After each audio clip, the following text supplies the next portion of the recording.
اسمي حازق. كنت متزوج ووحدة اسمها أنيسة.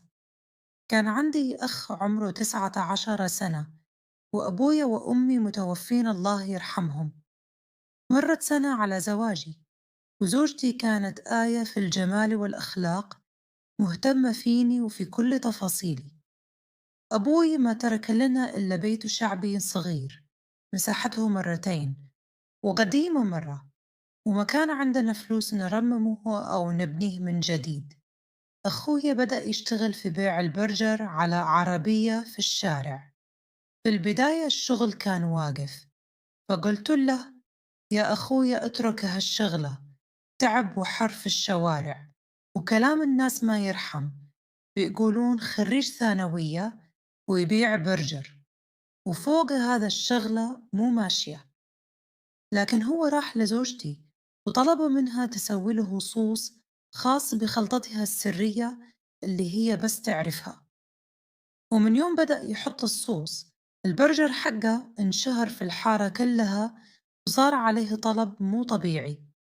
والحمد لله، الحارة كبيرة، ولو جاله 50 أو 100 زبون في اليوم كان يدخل خير وبركة.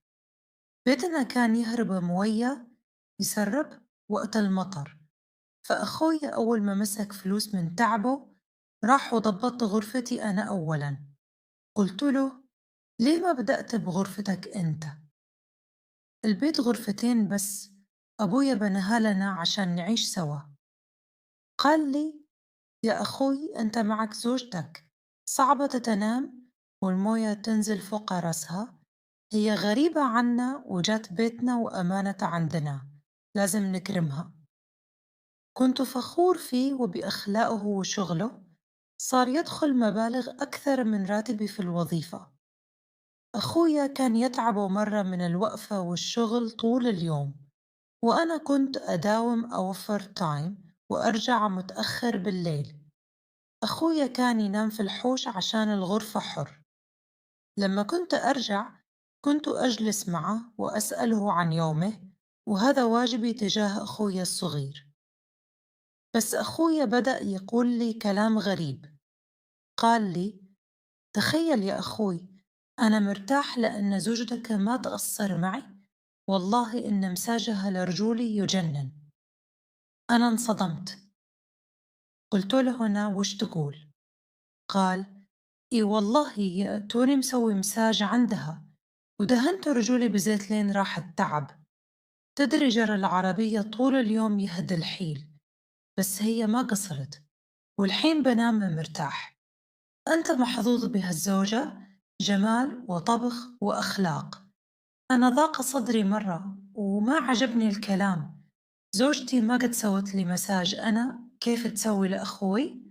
لما حطت العشاء كنت أفكر بالكلام وكنت أهابها، أخاف من زعلها، لأنها لو زعلت تقلب وجهها وما تناظر فيني. قلت في نفسي أكيد نيتها طيبة، بس لازم أنبهها.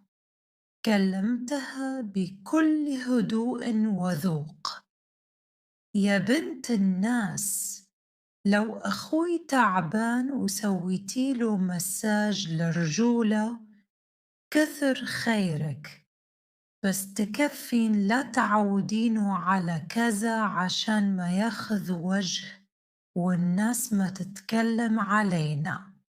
لو أحد شافنا ولا دري بالسالفة بياكلون وجهنا ويطلعون علينا كلام. زوجتي ناظرت فيني وهي مذهولة وقالت: وشو؟ أي مساج اللي تتكلم عنه؟ أنت صاحي ولا وش فيك؟ أنا أسوي له مساج؟ أنا ماني غبية، وأعرف وش اللي بيني وبينه، في حدود واحترام مستحيل أتعداها.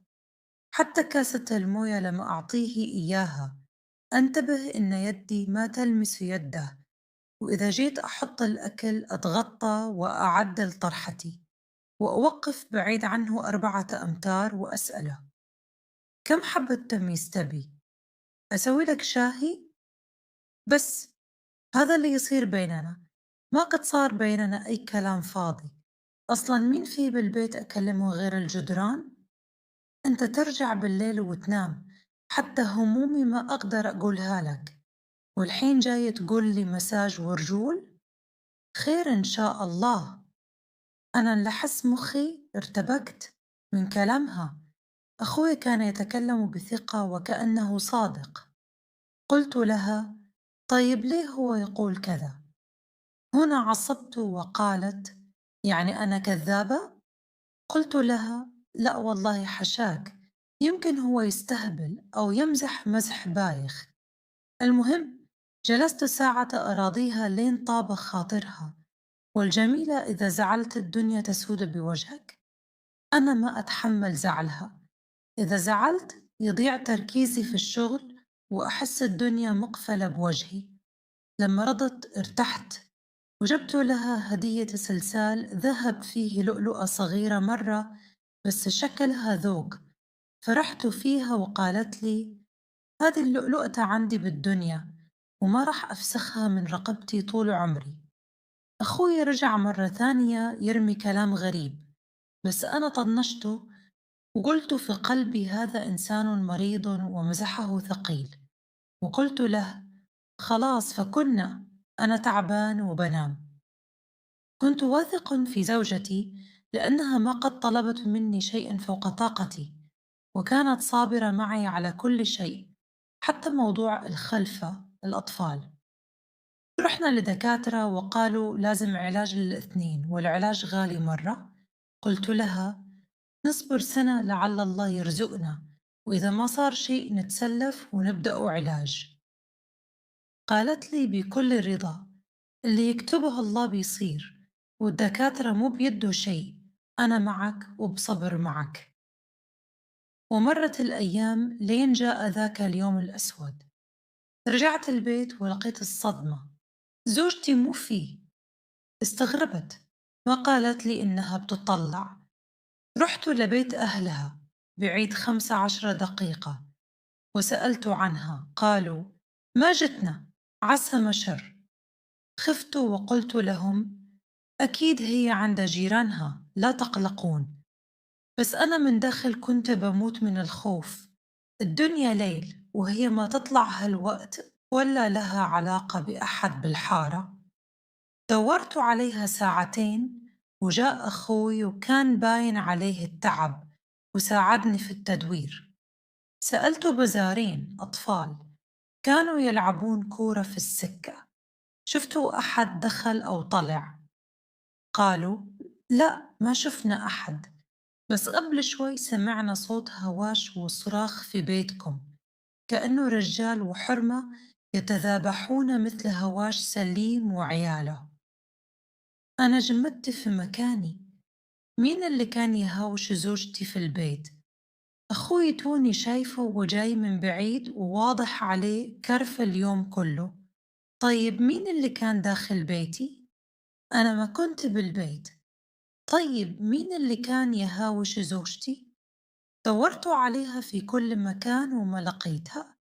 وبعد 24 ساعة بلغت الشرطة. العسكري اللي استلم البلاغ شاف صورتها وقال لي بقلة أدب: عندك زوجة بالحلة والجمال هذا وما تنتبه لها وتراقبها؟ أنا كان راسي بينفجر، وزوجتي جوالها كان بسيط وصغير، فتشته قطعة قطعة وما لقيت فيه أي شيء يشكك. أخوي كان معي خطوة بخطوة، وما كان باين عليه إنه مخبي شيء. أهل الحارة والبزارين ما شافوا أحد طلع من البيت، بس سمعوا صوت الهواش. قلت يمكن انخطفت. الأيام تمر وأنا حالتي حالة، حتى المجاري فتشتها. قلت يمكن انتحرت ورمت نفسها. أفكار سوداء توديني وتجيبني. أخوي رجع على شغله وقال لي: أنا حزينة على زوجتك، بس لازم أترزق الله. ما كان مهتم مرة، وأنا بيتي انهدم. زوجتي اللي ما أقدر أعيش بدونها صار لها 28 يوم غايبة. صرت آكل بس عشان ما أموت، وفي الدوام أعطوني إنذار بالفصل لأني ضايع. الشرطة يدقون علي كل فترة: تعال فيه جثة مجهولة، وأروح وقلبي يرجف والحمد لله ما تطلع هي. فكان عندي أمل. أخوي كان يقول لي إن شغله بيمشي بسبب صوصي زوجتي، وغريب إن شغله لسه ماشي وهي مو فيه. سألته مرة: كيف شغلك ماشي وصوصي زوجتي خلص؟ قال لي: لا، هي علمتني الطريقة قبل تروح، وكانت طيبة معي مرة لدرجة كانت تمسخ رجولي لما أرجع تعبان. هنا عصبت. قلت له: هي غايبة الحين، لا تكذب عليها، زوجتي كانت تبعد عنك 4 أمتار. ناظر فيني وقال: يا أخويا، الحرمة لا توثق فيها، خصوصا لو كانت جميلة مثلك زوجتك. بس خلاص، أنت مصدقها براحتك. بدأ الشك يآكل قلبي. قلت: يمكن فعلا هربت مع أحد؟ هي جميلة، وأنا شكلي جنبها كأني سواءها. أكيد شفت نفسها علي وقررت تروح لحياة أحسن. وأخويا إنسان بسيط، ليه بيكذب كذبة مثل هذه وهو عارف إني ممكن أواجهها؟ أكيد كان صادق، وهي اللي كانت تخدعني. حاولت أقنع نفسي إنها خاينة عشان أرتاح، ورجعت لشغلي، بس طيفها ما فارقني. الشرطة تقفلوا الملف، وأخويا بدأت تجيها حالة غريبة. صار يقوم بنص الليل يصارخ من كوابيس مرعبة، ومرة استفرغ رجع وصار ينحاش مني كأني بذبحه. قفل على نفسه الحمام وحالته مبهذلة. البيت صار كئيب، وأكل المطاعم دمر بطونة. وتذكرت كيف كانت زوجتي مهتمة بكل شيء. وفي يوم أخوي تعب مرة وقال لي: يا أخوي، أنا اليوم مقدر أقوم، تكفى خذ العربية بدالي وروح باع البرجر، وإلا ما بنلقى أكل اليوم. أخوي كان شبه غائب عن الوعي، وقال لي روح مكاني وباع البرجر. رحت وجهزت العربية، وأنا أرتب الأغراض وأشوف المواعين، انصدمت بشيء طير عقلي. لقيت سلسال زوجتي، اللؤلؤة اللي أهديتها إياها. وش جابها هنا؟ زوجتي حلفت لي إنها ما تفسخها من رقبتها إلا لما تموت. رجعت لأخوي، وكان باين عليه الرعب. أول ما رفعت السلسال قدام عيونه، انهار وطاح عند رجلي يبكي مثل المجنون. اعترف بكل شيء. قال: يا أخوي، الشيطان دخل بيننا. أنا كنت معجب بزوجتك وبجمالها، وكنت أكذب عليك وأقول إنها تمسخ لي رجولي عشان أكرهك فيها وتطلقون وأخذها أنا. كمل وهو يشهق: ذاك اليوم جيت والبيت فاضي، وحاولت أعتدي عليها، وهي قاومتني بكل قوتها. من كثر الهواش والضرب صقع راسها بالجدار وماتت في يدي. والله ما كان قصدي أقتلها. خفت وشلت جثتها بالعربية ورميتها، وأخذت السلسال ذكرى لأني كنت أحبها. الحين هي تجيني في الكوابيس، أشوفها بكل زاوية في البيت. تكفى يا أخوي، ساعدني، أنا طحت على ركبي، الدنيا دارت فيني. زوجتي المسكينة ماتت وهي تدافع عن شرفها، ماتت وهي تناديني وأنا مو موجود. تذكرت كلام البزارين عن صوت الهواش. أخوي الوحيد دمر حياتي وقتل أغلى ما عندي. سلمت أخوي للشرطة، وهو سلم نفسه بهدوء وقال: هذا جزائي. الحين أنا عايش على ذكراها. أتذكر كلامها الأخير لي لما كانت تلعب بالسلسال وتقول: أنا محظوظة فيك، وبنتنا بنسميها صنم، وولدنا بنسميه حسين. راحت زوجتي وأخويا بالسجن، وأنا انكسر ظهري. نصيحة لكل واحد بهالزمن: حتى القريب لا تأمن له. أخوي من دمي ولحمي هو اللي هدم بيتي ويتم أحلامي. ادعوا لزوجتي بالرحمة، الله يغفر لها ويسكنها الجنة. والله لا يسامح من كان السبب.